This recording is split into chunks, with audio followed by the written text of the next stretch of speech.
大家早上好，欢迎来到耶鲁北京中心。Good morning, everyone. Welcome to the Yale Center Beijing.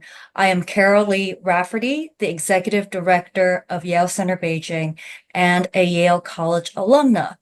I'm sorry that I'm actually in the United States today, so I'm not there with you. And our partner, Princeton University Press, and our distinguished speakers today.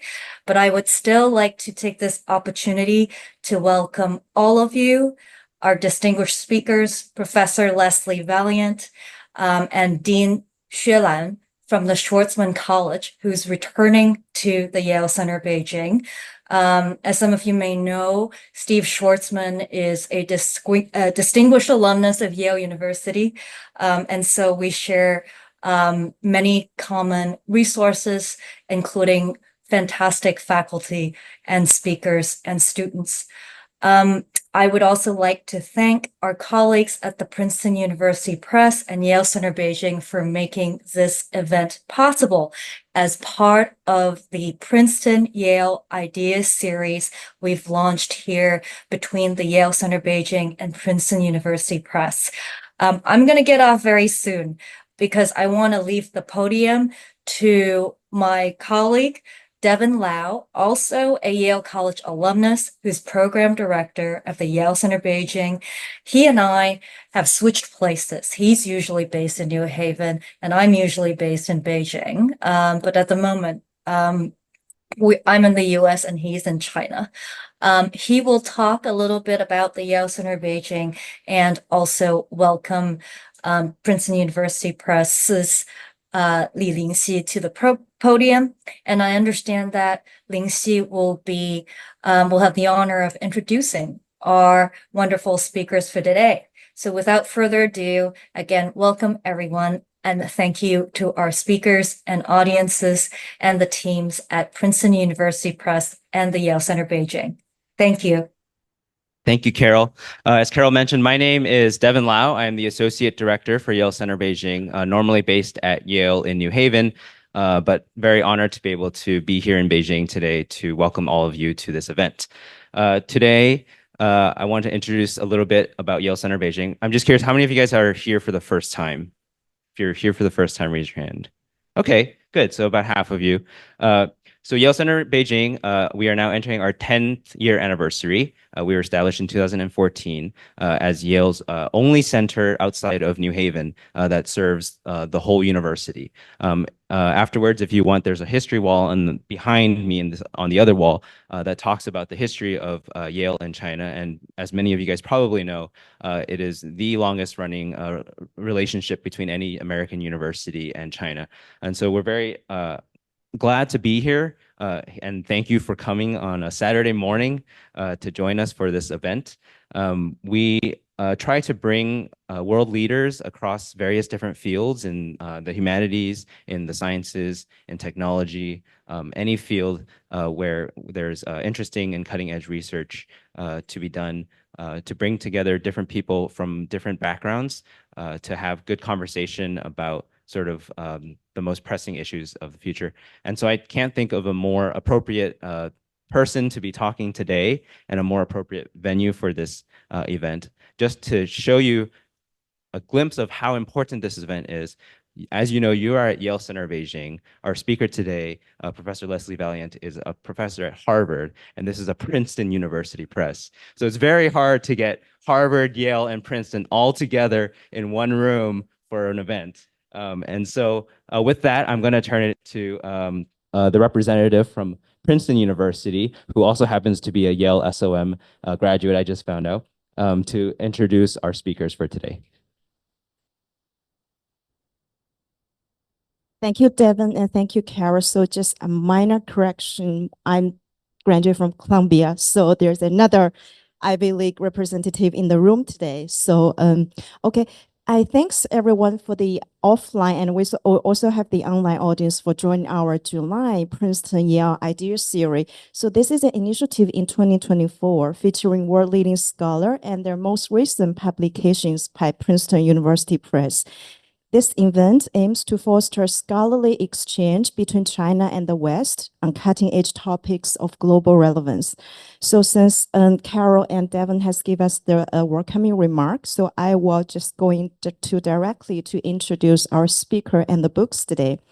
We're very pleased to have two honorable guests featuring the importance of being educable. Firstly, I would like to introduce Professor Leslie Van Lent. Professor Van Lent is the T. Jefferson Coolidge Professor of Computer Science and Applied Mathematics in Harvard University.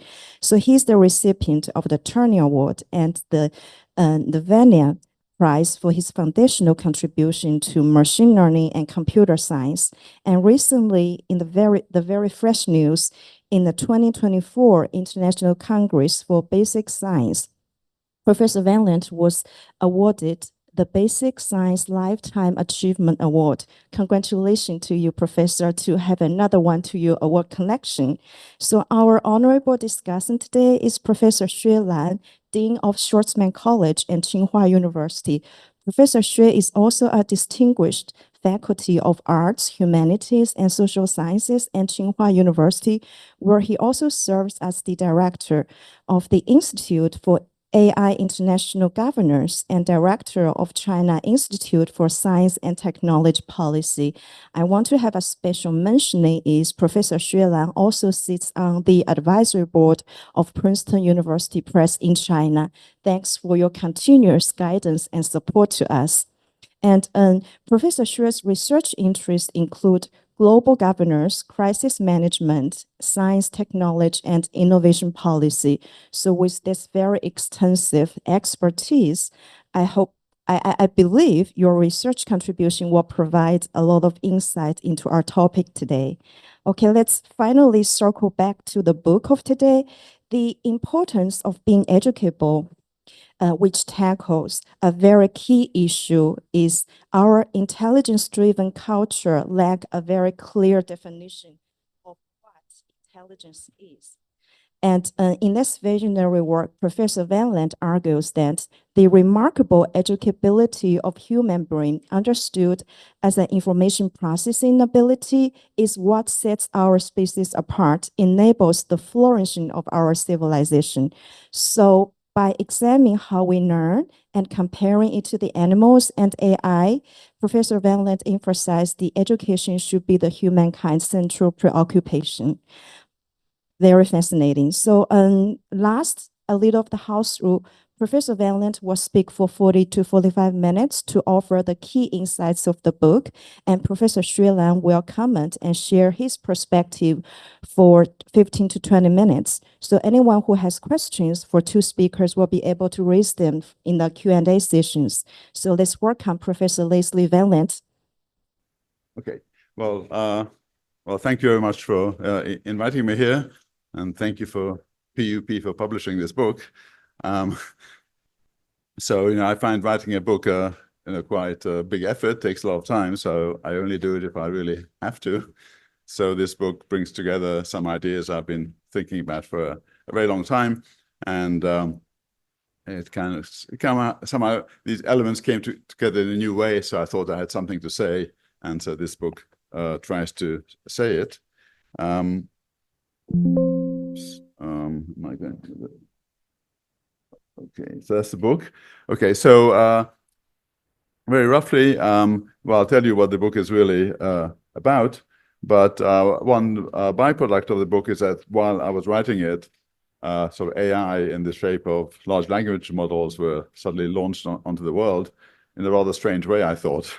So maybe confusing way. So I think, so one of the byproducts of the book, I think it does offer a simple way of looking at AI, which maybe is simpler than what the press tell you. But the main point of the book, which is what I'll try to tell you about, is that it's really about humans. Okay, so it's really about humans looked at from a computational perspective. So the main question is, what is the cognitive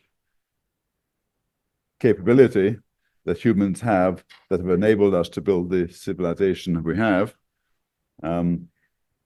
And since everything we ask computers to do, almost everything reflects ourselves, we try to get computers to do what we try to do.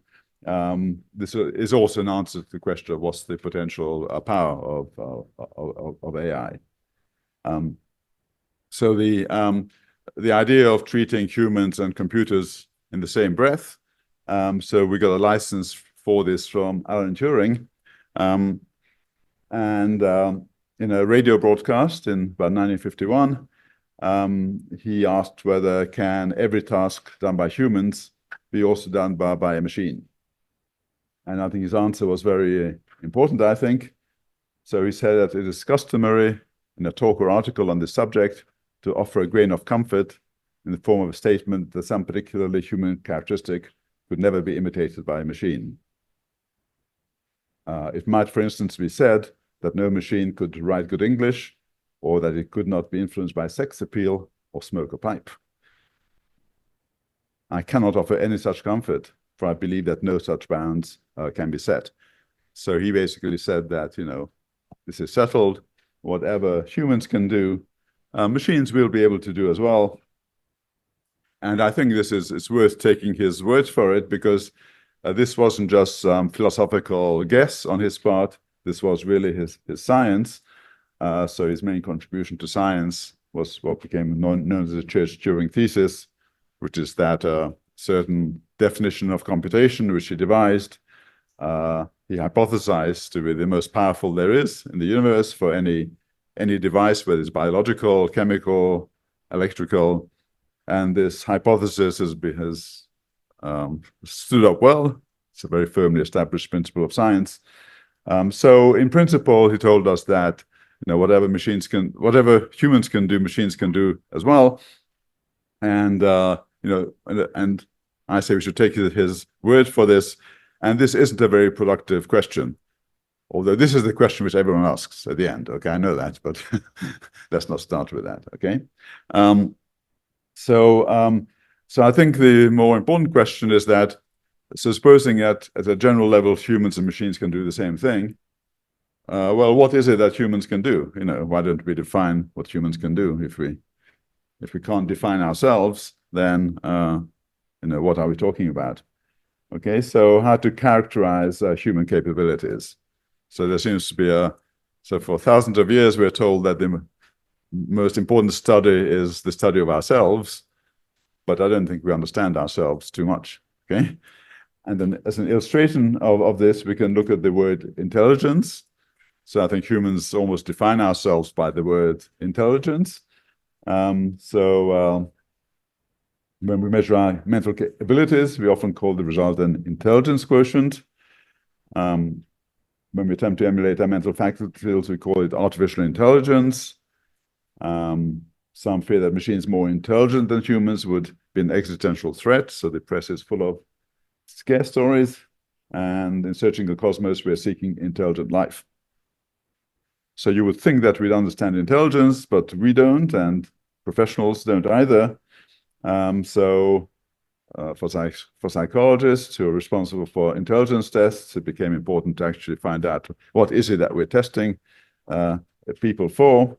And famously, this quotation from a report from the American Psychological Association says that when 24 prominent theorists were recently asked to define intelligence, they gave 24 somewhat different definitions. And so the reason for this isn't very mysterious.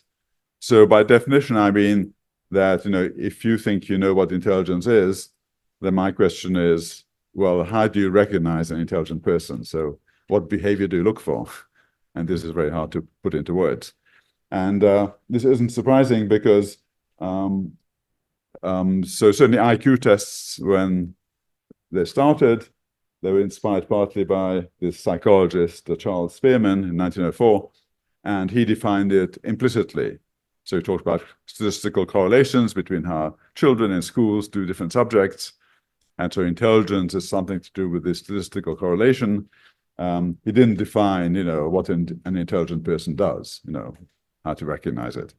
So intelligence has always had this implicit definition, which is justified by correlations. Okay, so the reason people do intelligence tests is that maybe it correlates with performance in college, but of course many other things correlate with many other things. We somehow should do better. Should we actually define what we're doing? Okay, so this is the question I approach, and I'm a cover designer at Princeton University Press, drew a rather brilliant cover design for us. So he summarized the book by asking, how is it that we got from, that's a picture of a prehistoric arrow to a cursor on a computer. So how is it that humans went from, in about, I don't know, here, 5,000 years from the kind of Stone Age, Iron Age, whatever, to present day civilization. And so the exact question I ask is, what is the cognitive capability that enabled humans to go from one to the other? And so I call this the civilization enabler, and the cognitive is a capability. And so by doing this, I make my task easier, so I don't have to address all the issues which we share with other animals. So how we see, how we move, our emotions are all very interesting questions, but we share all these with other animals. They have a lot of this. So that's not a human invention. So these things are part of us, important part of us, but somehow the difference between us and other animals isn't this. Okay, so we're looking for a more abstract mental capability which we evolved. Okay, so I do take the approach of computation, which is what I do. That's my day job. Okay, and the methodology is worth discussing at length, and the book does. But very roughly, what it's about is that I want to, when I define a capability, I want it to be kind of well defined in a mathematical sense, that, when you exercise this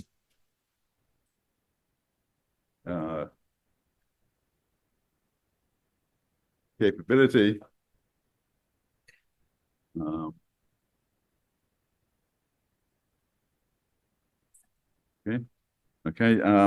when you exercise this capability, you should be able to say what the difference is after from what it was before.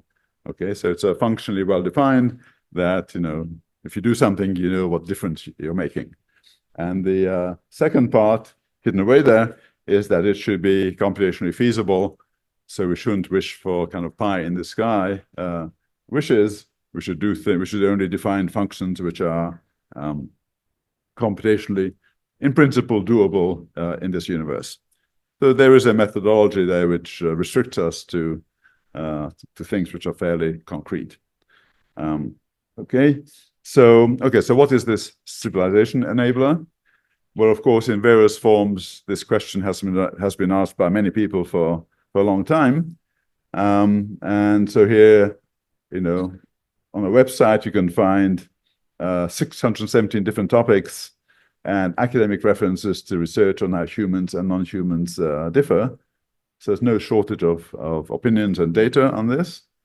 But I'm looking for something very particular.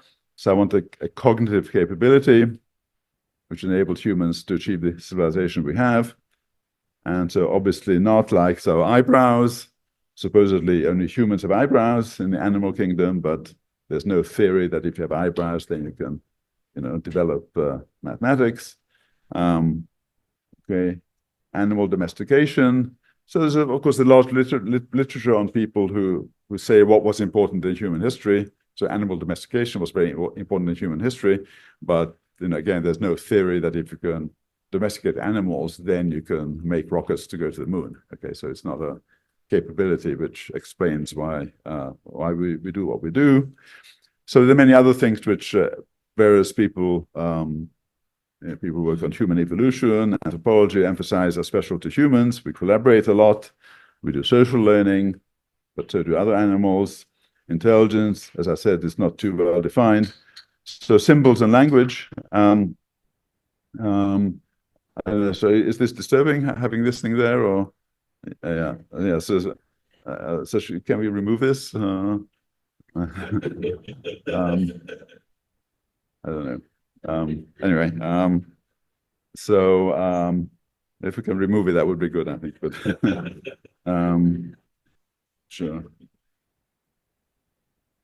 I'll try to do it. Anyway, okay, so I can see what I'm saying here. Anyway, okay, so symbols and language are getting closer, but again, they're not capabilities. They're important, but just because you teach an ape language, it doesn't make them behave differently. Okay. So briefly, so what did Darwin say about this question? So somewhere, basically, he said that along all these dimensions, conventional dimensions, he believed that humans differ only in degree and not absolutely. So he couldn't find any, simple phrase which distinguished us. So comment that, okay, so the main comment here is that what advantage we have is that with this computer science approach, I can be more precise. I'll be a bit more theoretical, but I can be more precise. And by being more precise, I can express things which are slightly more complicated. Okay, so just picking single words from the dictionary, maybe too simple. Maybe there's no single word from the dictionary which suffices. But if you construct something slightly more complicated, then maybe you get there. Okay, so okay, again, no problem.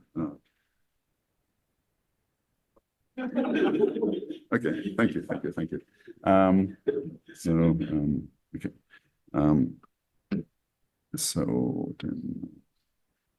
Okay, so basically what I have to say, so I can describe to you what I propose as this civilization enabler.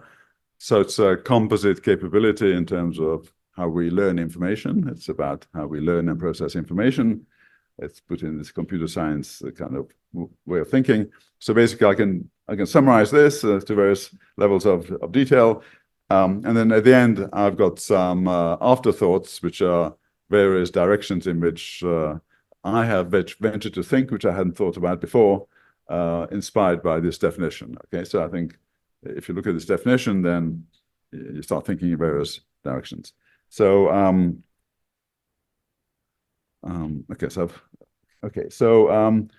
so this my proposed solution I call educability. It's a word. It's an invented word, which is a definition.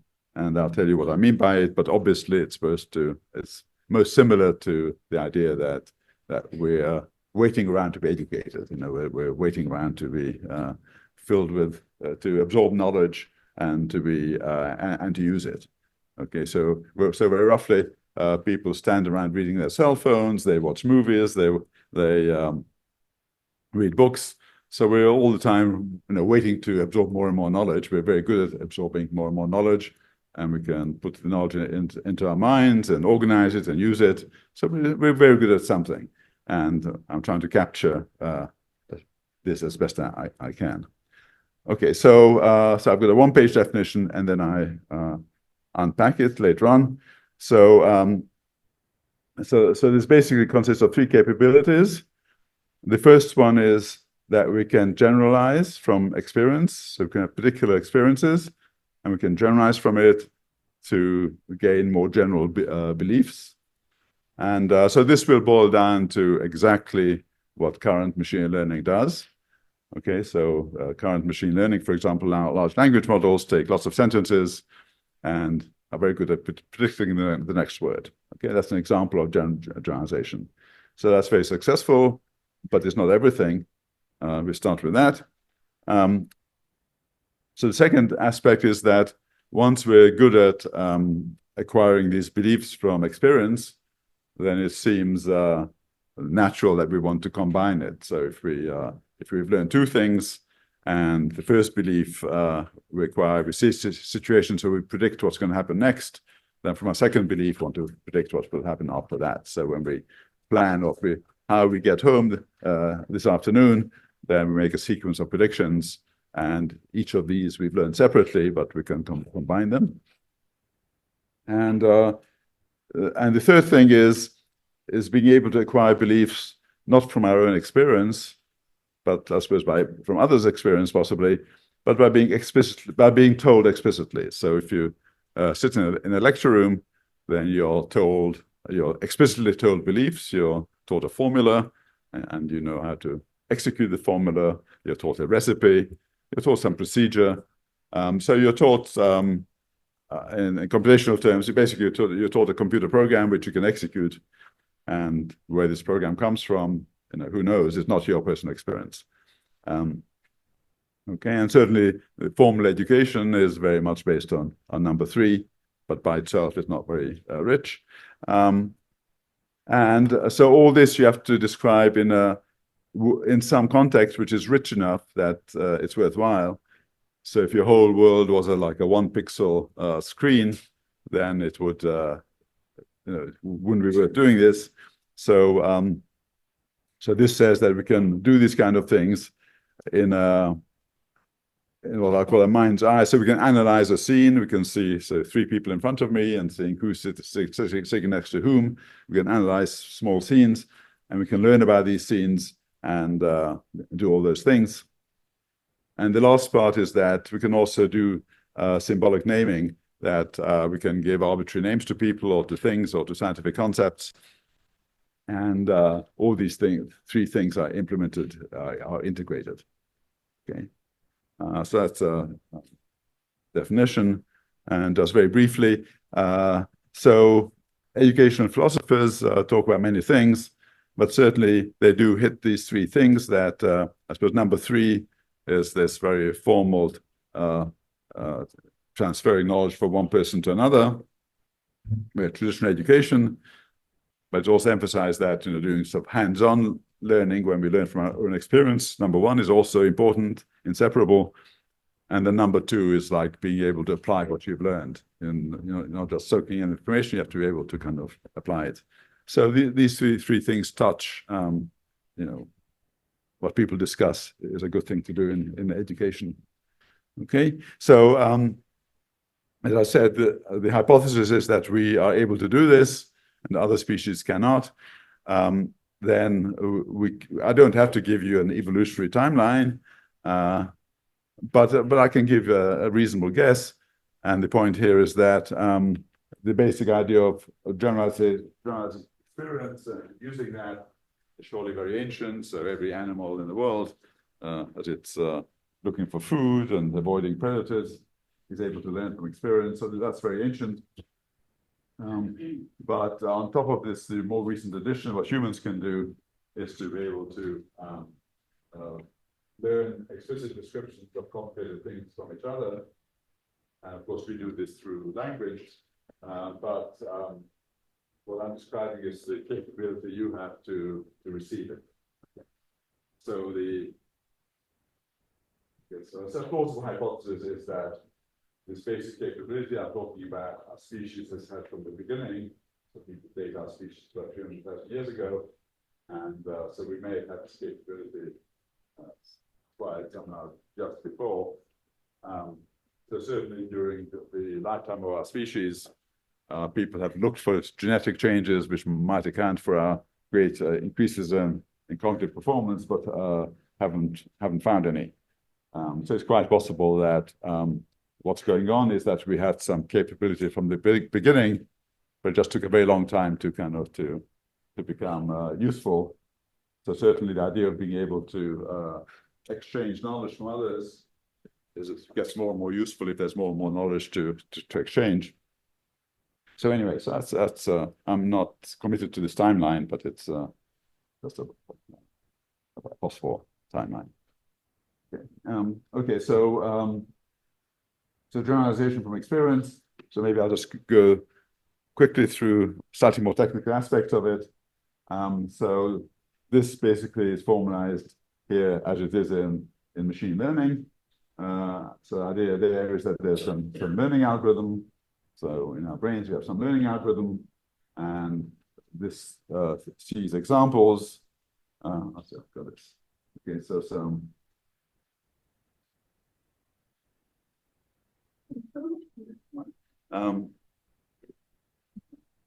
Okay, never mind. Okay, so we see some examples, and the examples are labeled with pictures. Some pictures labeled elephants, some are not elephants. You train this up, and we get another program out of it, and this other program is able to receive new examples of pictures and predict whether it should be an elephant. Okay, so this is what large language models are entirely based on, and all the other useful applications of AI are all just based on this. So it's very successful. So the D means that the examples on which you train have to come from the same source as when you test. So if you learn something, then it applies in the world you learn it from. The world changes, maybe what you've learned isn't useful anymore. So this more formal definition of what learning is, so it's probably approximately correct model. And very basically, it's got a quantitative feature, which says that the more effort you put into the learning, more examples you take, the more computation you put in, you should be able to predict better and better future examples. So it's better prediction with more effort. That sounds reasonable. But this says that the curve goes down fast enough that you will be well rewarded the more and more effort you spend. And this is why, computer companies spend enormous resources on training their nets, millions of dollars worth. And so another way of saying it is what these algebraic curves are, that if it's, say, 10 times more effort, you halve your error, then if you put in another 10 times more effort, then you should halve the error again. So that's the kind of rate at which you expect to be rewarded for this phenomenon of probably approximately correct learning to happen. So now let's finish with that. So the second aspect of this definition is that we chain beliefs. So once you've learned beliefs, then surely it would be a waste not to be able to apply them in sequence. And here the phenomenon is that we're training uncertain beliefs. So when you learn from experience, then what you've learned is uncertain. It'll be wrong some of the time. So if you chain together things which are uncertain, things get even more uncertain. But you want some limit on it. You want some principles on which you can make sure that your training isn't total nonsense. So this is rarely discussed, but just one quotation from the area of politics. So it says, true genius resides in the capacity of evaluation of uncertain, hazardous, and conflicting information. Winston Churchill may or may not have said that, but this is attributed to him. And I mean this slightly ironically in that obviously this is all very important, but this is important for everybody. For the smallest animals, they're faced with hazardous and conflicting information, and they have to resolve it. So how they are able to combine the information they've learned in a rational way is kind of very important. So the first stage of this learning by example, that's very well described as a kind of a good theory of which predicts that if you've got enough evidence for having learned something, then you can be confident that it'll work in the future. You want something similar when you chain things together. And so for this, I use a formulation called robust logic. And the main things you have to put in you have to ensure is what's called soundness. So in logic, soundness is the idea that when you chain things together, you've got reason to believe your conclusion. And you need this in this kind of uncertain context. And we want these things to be computationally feasible. And very roughly, the context is that if you just do sorry, am I walking away from this? If you just do learning by example, it's like having one big learning box, like in that brain. Whereas if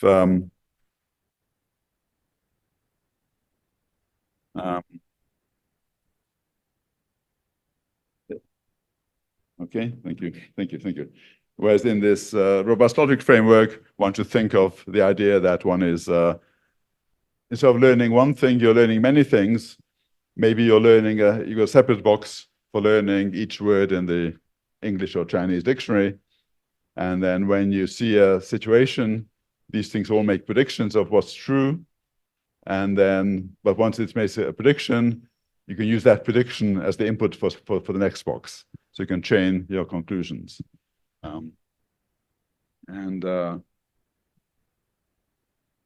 Okay, so roughly the idea is that if you chain two rules which you've got 99% faith in, when you chain it, you should have maybe 98% faith. Okay. Now what I mentioned that you need a rich enough constraint, rich enough context. So this is a clever crow which can solve all kinds of problems, like there's a water jar and it puts a stone in and there's a seed which rises. But the point is that the world for this crow has some complexity. So you have to describe it somehow. So there's a glass, there's water in the glass, there's a seed floating on the water, it's got the water level may rise or fall. But you need to be able to describe the world in some complexity. Otherwise, you're just not dealing with the problem this animal has to face. So this is the context in which we have to describe this. And so in this robust logic, how you do this is the same idea, is that maybe you wake up in the morning and you got these tokens in your mind, and to each token you can assign a predicate. So maybe at this moment you're thinking of your dog, and you're also thinking of something else which your dog likes. And then what happens is that from your memory, you bring up some rules which predict what your dog likes. It may be a bone. So in this robust logic, the idea is that the rule is a classifier. So basically, it's a predictor, just like you have a predictor where the picture contains an elephant. This will be a predictor whether this thing is a bone. And this you will have learned from examples, by the first method of learning from examples. And the kind of possible prediction complexity depends on what you can learn. But very roughly, the idea is that, for this entity and for humans, we've got the mind's eye, which is kind of information which we're kind of conscious of at any time. And all the information we learn passes through our mind's eye. Okay, we're told things, we see things. So all the examples we see are like through this narrow window. And we learn about the world through our narrow window. And this is what we learn, and this is what we have to be able to train. Okay, so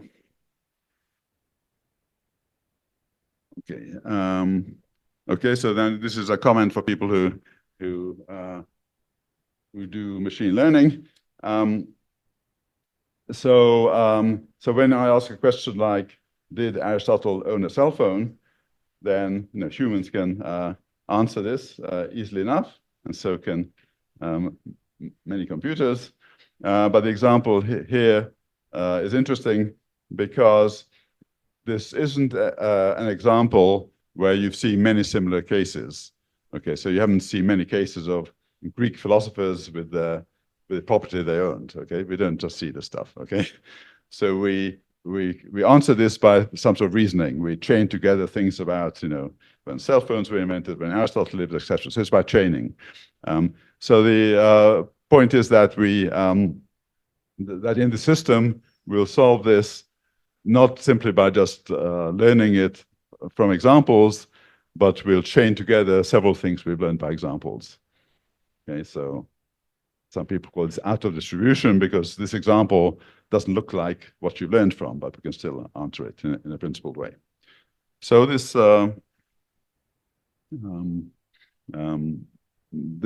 training is like reasoning. Okay, so let's now go to the third part of educability, which, as I say, is taking instruction from others. So in some sense, this is the simplest to explain. So we have all this architecture I've described, but in addition, if someone tells you, so if I've learned something in my brain and I've got some recipe from cooking something, then I can just tell you the recipe and you'll be able to execute it in your mind or maybe in the real world. So theoretically, this is just Turing's universal Turing machine that we can interpret arbitrary procedures in our minds. Okay, so this is the third part of educability, and just to emphasize why this third part is important, well, this is maybe the most obvious one. So the last discovery is made with painful and costly experience to be shared. So if you're a physicist, or maybe 100 famous physicists do many experiments, take years and years, and most of the experiments fail, but they can tell the results of the experiments to a classroom, and they'll know it by the evening. Okay, so this is critical for science. Also, I think some of the things which we learn and which we tell other people are very general. So, for example, methods of reasoning. So, for example, doing arithmetic. So doing arithmetic is a method of reasoning. Before it was discovered a few thousand years ago, there's no chance of doing science. So handing on to people what you've learned explicitly is very important because they're new methods of reasoning. So this is how science accumulates. This is why we can do complicated things in science and also beyond science. Humans are very complex cultures which depend on pooling resources. Okay, so that's basically what the proposal is, and then now I want to describe various directions, various consequences, I think, which one is led to. But before I explain the first one, the main thing to explain is that so we live in some complicated environment. So think of some primitive animal on the seafloor. And so they learn to adapt to their environment, where to find food, how to avoid their prey. And then they also do some reasoning on this. But in doing this, everything they do is kind of fits the world. It's grounded. Okay, so the world says that this is a safe thing to do. You'll find food here. That's what they learn. So if they practice it, they will find food. It will be safe. Okay, but the third part of this educability is something different. It says that someone can just tell you something, okay, and then you'll take it in and you'll execute it.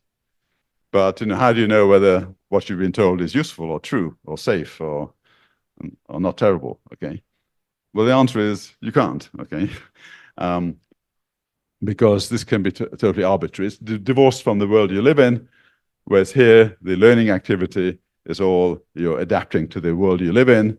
So if you're adapting to the world you live in, presumably it's going to be useful and safe as long as the world doesn't change. Okay. So now I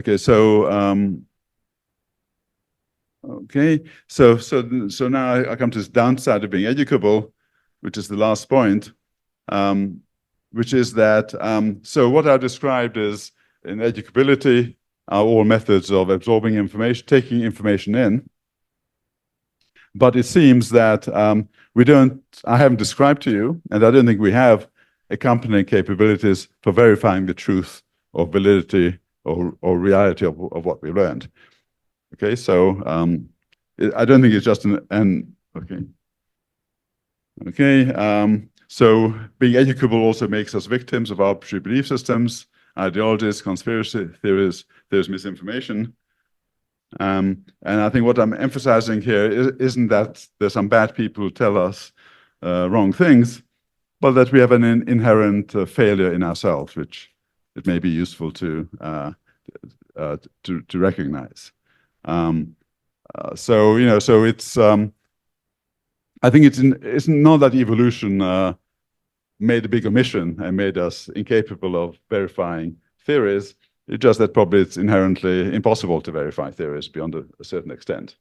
So if someone tells you what happened on the other side of the world yesterday, well, you can't go over and check it. If someone tells you the result of a physics experiment they did, you just have to trust them. Okay, you're in no position to. Okay, so trust is a very important part of being able to exploit the fact that we're educable. When we go to college, we better trust that what we're told is true. No options. Okay, so quickly, so how do I improve my educability? People ask this. Some people even ask, how do I improve my child's educability? Well, answer is, I don't know. But before you can discuss this, you'd have to be able to test for educability, okay? So it would be nice if we could increase the educability of the population. Is that possible? But before we can discuss this, we need to be able to have some tests for whether you're educable, extent to which you're educable. And so in some sense, this is an extremely simple concept, because an educability test would test only for knowledge acquired after the beginning of the test. So most times you go into a test, they test you for some previous knowledge, some knowledge you gained before you walked into the test, or they test you for some trait you have, some characteristic you have. But this is different. So the only thing it's testing for is your educability. That's your one trait. But how they test you is that somehow in the course of the test, they'd have to give you some information, and then you'd be tested on whether, can you generalize from it? Can you reason from it? Can you do the things which I've stated being the basis of educability? Okay, so this may be hard to do, but certainly the ambition is different, I think, from existing tests. Okay, I really want. I don't want to know what you knew before the test.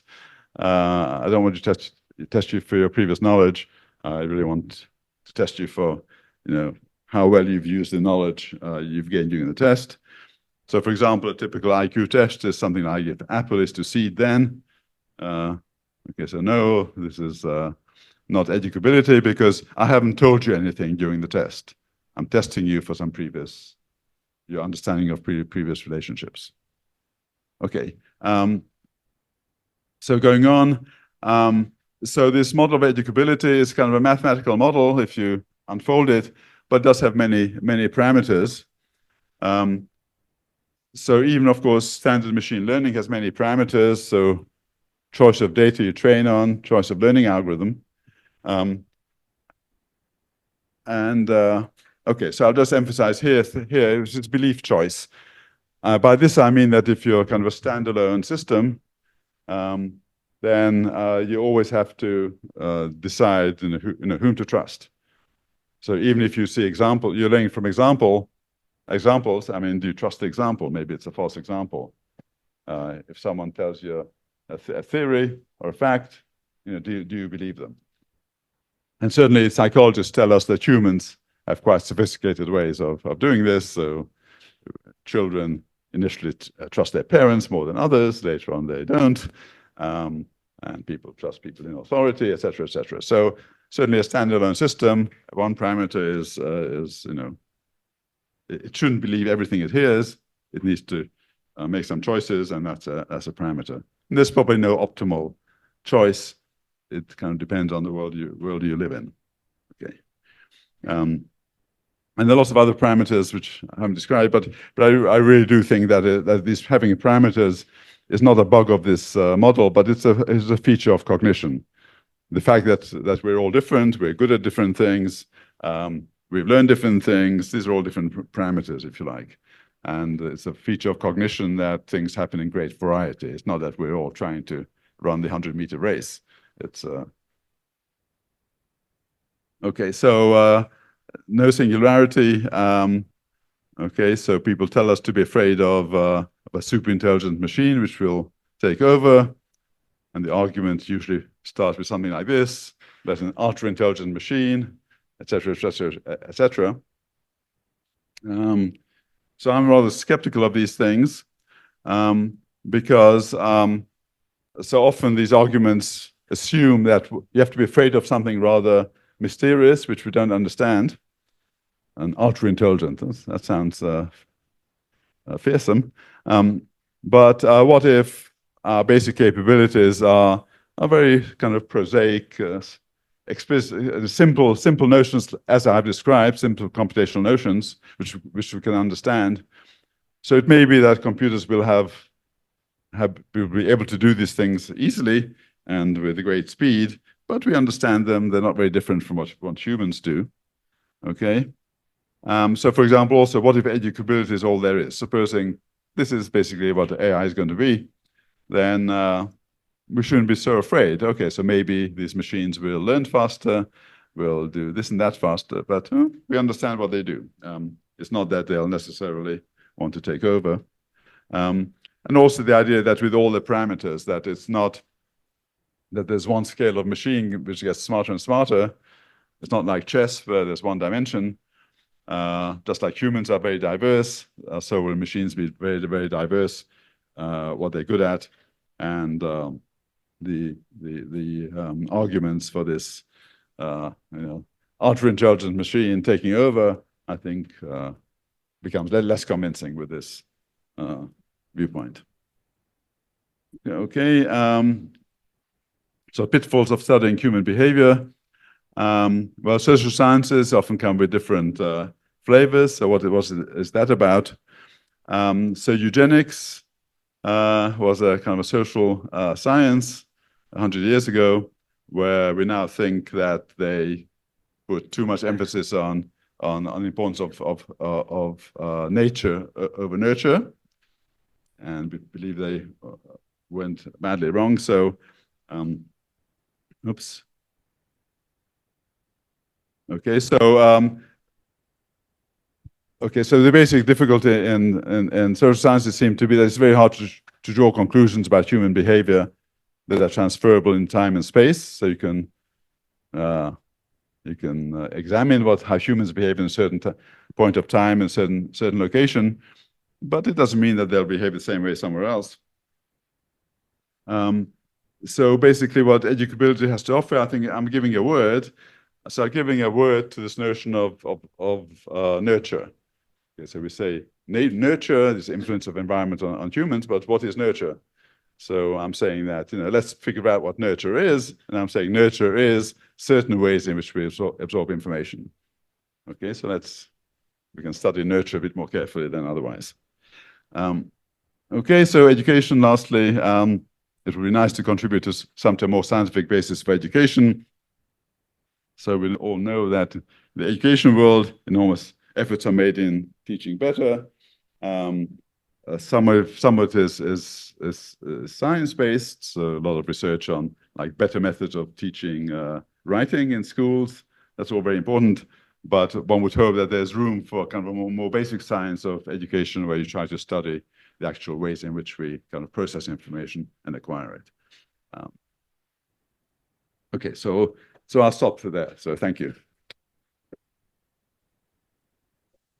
Thanks very much. I think I gained a lot of confidence after this presentation, because I just realized what the press is doing cannot be replaced by the AI in the near term, because we're dealing with each individual scholars, learning about the ideas and communicating with them. And this process dealing with each individual cannot be streamlined or replaced by the artificial intelligence in the very near term. So thank you so much. I think this is very illuminating and provoke us to think about what's the definition of intelligence that we're talking about in different contexts. And for the next, let's welcome Professor Xue Lan to provide your perspective and insights on this topic. First of all, I think, I got the book, a few days ago, and I've tried to read it. But I think I spent quite some time, but really not getting a lot. But I think, after hearing this presentation, I had much better understanding. So I think, as Ming Xi said, it's probably difficult to replace this kind of face-to-face human in touch, through other ways. So thanks so much for the presentation. I think still I'm still happily digesting of a lot of the things you presented on, but let me start with the choice of word. You use the educability. I think after I read part of it, it's immediate things. Is this educability or learning? Because I think there's tend to be some kind of difference. At least people in a university saying learning is more of an internally driven. Education is somewhat from outside in. So do you have some, why you're choosing this? Well, so learning in this machine learning context has already acquired a fairly particular meaning. But my only comment on what you're saying is that, so in the book I do mention what I think is the difference between training and education. And I do, what I say is that when in training, at the time when you do the training, you have a good idea of the context in which you want someone to perform. But in education, people learn things which hopefully is so general that they'll be useful even in contexts which aren't foreseen at all by at the time of the teaching. So education, I do raise it at a high level where you learn. So you think learn general things, but which will be usable in context which can't even be foreseen. So that's. I think the second, of course, I think you've already started with you're not happy with the current intelligence kind of framework. And I think, of course, you did mention that in terms of really how to operationalize it to kind of intelligence is not exact to the degree that you kind of three ways of defining educability. Besides that, any other things that you think that actually this new kind of a framework can do better than the intelligence kind of framework in understanding human, cognitive capabilities? Right. So I mean, so obviously I've been starting with the AI angle. So I don't think the word intelligence has been very useful certainly for the AI thing. Just because it's called intelligence, it doesn't help us, understand anything. Once you set learning, it's clearer what you should try to do to get the machine to do. But what I'm saying is that if one can find out some property or some characteristic of humans which is truer, then that should be very valuable. Okay, so if educability is really a basic characteristic, then 1,000 consequences it could have. Like we could improve our education, understand ourselves. So the fact that if intelligence gives us no information, and this other concept gives us some information about ourselves, sure, it must be good. I think another thing is that again, you've already touched on the how the sort of nature versus nurture, and you mentioned that this is really you're really talking about more of the nurture process and also evolution process. But are there any elements of nature inherent in this? So basically, I think this is probably people's general understanding of intelligence. There's some sort of born differences. So to what degree that differences can be incorporated into your framework? Or do you think? Yeah. That makes a difference. It's a valid question. So certainly for me, the nature would be this what I've described, this cognitive computational infrastructure. Yeah. If you're asking, maybe we're not identical in what we're born with, but we have differences. Okay, so that's that's certainly true. But so that can be incorporated. So in the book, I do make some references to the fact to some tests which are used for diagnosing children, so certainly there's some differences between us. So for example, some of us, I think, deal with geometric information better than verbal information. So as far as how this basic computation infrastructure is implemented, as I said, there are many parameters, and we will differ. So for example, one very standard test they do on children is memory capacity. Like you have to, how many digits can you memorize in your head? That's an important parameter of any computational device, and we differ apparently. So these things have many parameters, and I think these basic cognitive tests do reflect that. So I'm not denying that we have differences, but I'm saying that the way in which we're the same needs description, and I think well, that's what I'm trying to do. No, I think, of course, I think a lot of people are talking about AIs, you know, in the AIs, with rapid development of large language models and so on. I think people are talking about the so-called crisis in education, right? People are concerned that, you know, given that there's so much knowledge that the system can you know, that's already acquired, you know, what you know, human beings, you know, there's what you know, or we can do in terms of, and also I think the traditional way of learning, traditional way education may have a problem. I think that's, it seems that your concept of the educability actually offers some hope. At least it seems that you're really you know, pointing out some ways for human beings to say, it's not necessarily the knowledge itself, but it's certain capability that actually human beings can develop and make use of it. But people might argue, maybe AI system can also do that. So will there be, you know, a way, I mean, will there be some fundamental difference that human beings would be, you know, for the educability, human beings would have, but you know, AI machine will never be able to do that. Okay, so on the first thing, yeah, on education, yeah. So I mean, my thoughts now are that we have to stay. What people ask is, you know, how do we use computers to improve education? But I think that's a premature question, because I think we don't know too much about education. We have to think more carefully about what are the goals of education, or what are we really trying to do.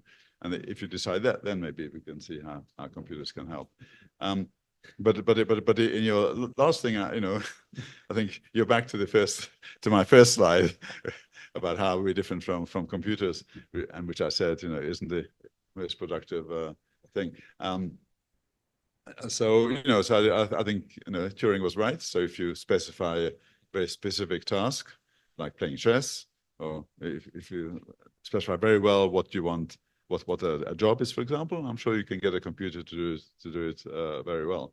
And I think we should see the world as a world where it's a kind of it's a kind of a shared economy, where some things are done by computers, some things are done by humans, and no, we shouldn't live for the fact that there's something exclusively human which a computer would never be able to do. But I mean, the important thing is that humans should stay in control. Main thing is control. Who controls the world? We should stay in control. So, you know, who decides what? Like this conference is about. I went to it about mathematics. So who decides what's attractive mathematical statement? I think humans should. So I think we need to keep control, and so we should decide what's worthwhile to do, what's important, what's good, and we'll have machines which, given well-characterized tasks, they'll be able to do as well as we can. For all kinds of reasons, people may prefer you know, a human doing it rather than a machine. So coming over, I went through an airport where you could buy a cup of coffee both from a robot and from a human, and the robot was charging more than the human. So it seems that humans prefer to buy coffee from the robot. So, you know, so if that's the case, then that's bad. So anyway, so as far as what to do about human education, it's a big question. I don't know the answer to that, but I think this way of thinking maybe a start. And on the other thing, yes, it's complicated between us and machines. Who will do what? It's complicated. Well, I think since it's educable, I mean, educability, I think it's something indeed we have to. I think a lot of people probably in the education field would be interested in understanding implication of using this new framework to understand human cognitive capability. And as you said, I mean, now in education, actually, we still do not have really a very scientific basis in our education practice. So how, in what ways, whether you can provide some, at least, some ideas of how actually people can use this idea to improve their education practice, maybe for younger children, for university or for adult learning. Well, I think the one difficulty is that the educational world at the moment is very kind of based on best practices. They think they teach very practical skills, like doctors do something very practical. Doctors, of course, there's a basic science of biology which supports it. I think education should be similar, but at the moment, I think it's very much best practices world. So how actually one tries to, and of course, there are many psychologists who work in like education departments who again have a more science-based along in this direction. But much of the science isn't used very much in education. So yeah, so I think it's a very big question how one I think one needs to do more research and persuade the educational world to use the research. I think it's a very big project. My last question is to what degree that you think this might be linked to, say, neuroscience? I mean, to more sort of physical, biological science. That using this kind of I mean, yours is more abstract, more macro level of understanding of the cognitive capabilities. And while of course we already have a lot of progress in sort of bioscience, in brain science, and to what degree these two can be linked? Yeah. So I've also have an interest in neuroscience, but just at the moment, the gap between neuroscience understanding and say psychology or education is enormous. So kind of things people understand in neuroscience are extremely low level of properties of neurons, which at the moment no one can link to behavior. But ultimately, sure, it's the same. Ultimately, it's the same thing. Yes. Okay. So maybe I'll stop here and.